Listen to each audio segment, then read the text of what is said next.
I just finished watching The Boys Season 4, Episode 4, I think? Yeah. It's Episode 4 now. I don't know the name of this episode, but I have to, preface this. It was the best episode that they've had to date of the show, and I'm not even kidding about that.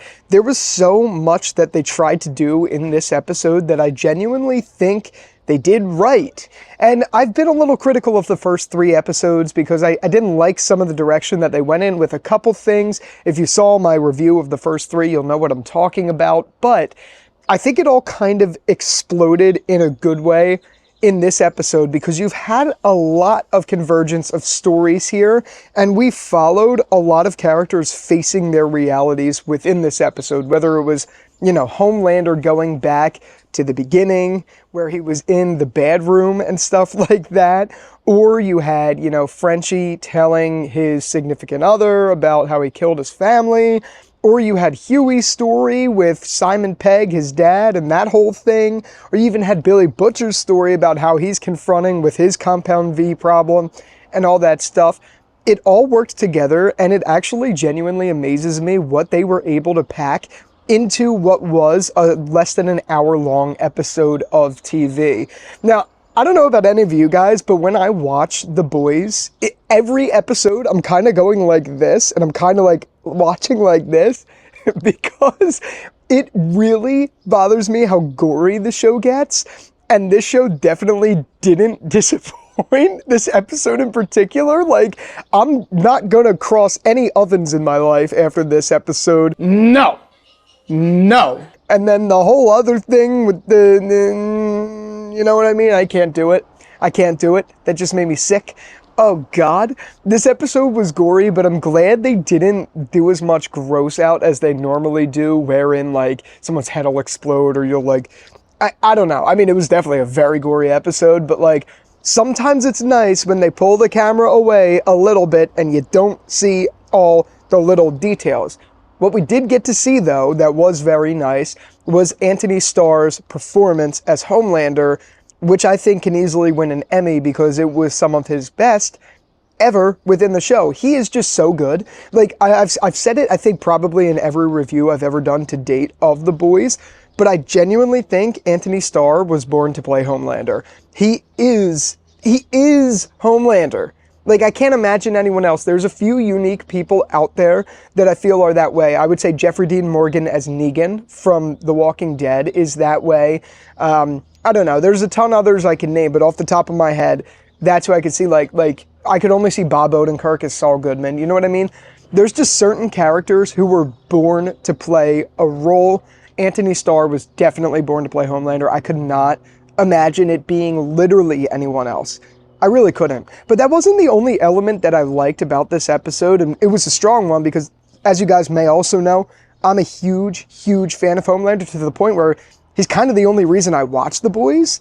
But the other stuff we got, the stuff with Starlight, was awesome.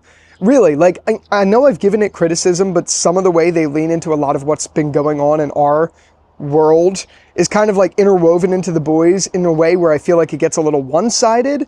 But the more I watch, also, it doesn't really matter, because it really worked in the capacity that it had to for this episode, if that makes any sense. So what happened between Starlight and Firecracker, I think her name is, was legitness. It was legitness. You know what I mean? For those of you guys who know the meme, I Need a Life.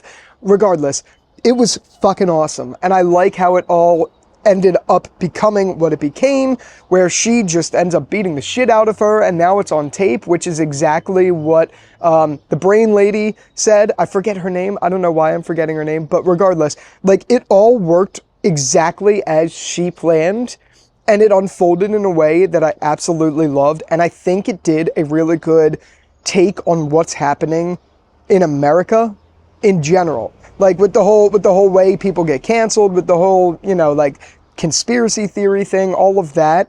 I think it worked so well for where our characters ended up in this episode. And again, not only that, because that was really cool, but then we have Frenchie's story, which was also really cool. Seeing what happened with him, and I've been a little critical about that stuff too, but seeing what happened with him and how it ended up becoming drama about him having killed the guy's parents, That was really phenomenal. I kind of wish we got a little bit more of that because that's the drama I like in shows like this, but they kept it very surface level. I'm not necessarily complaining about that.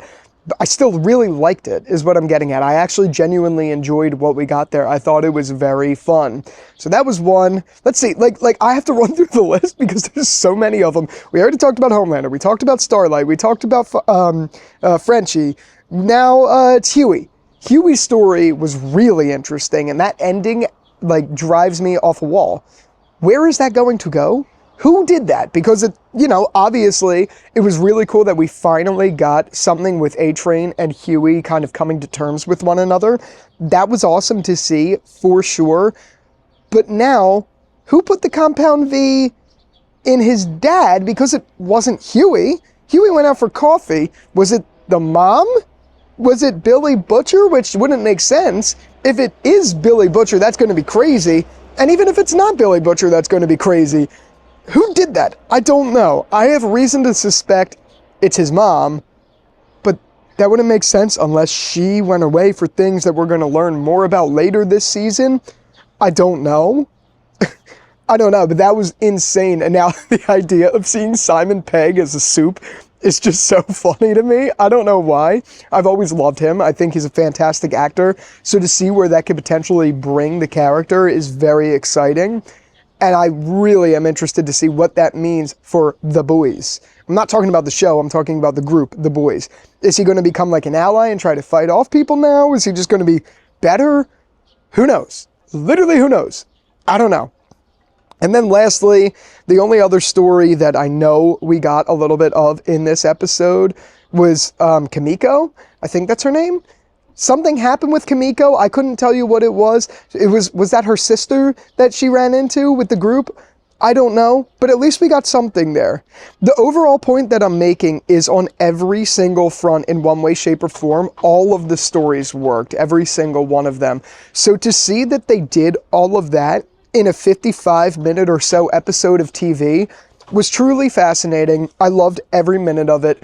And naturally, I can't wait for episode 5. With all that out of the way, I want to know what you thought about the episode down in the comments. Until the next one, I'll talk to you later. Peace out.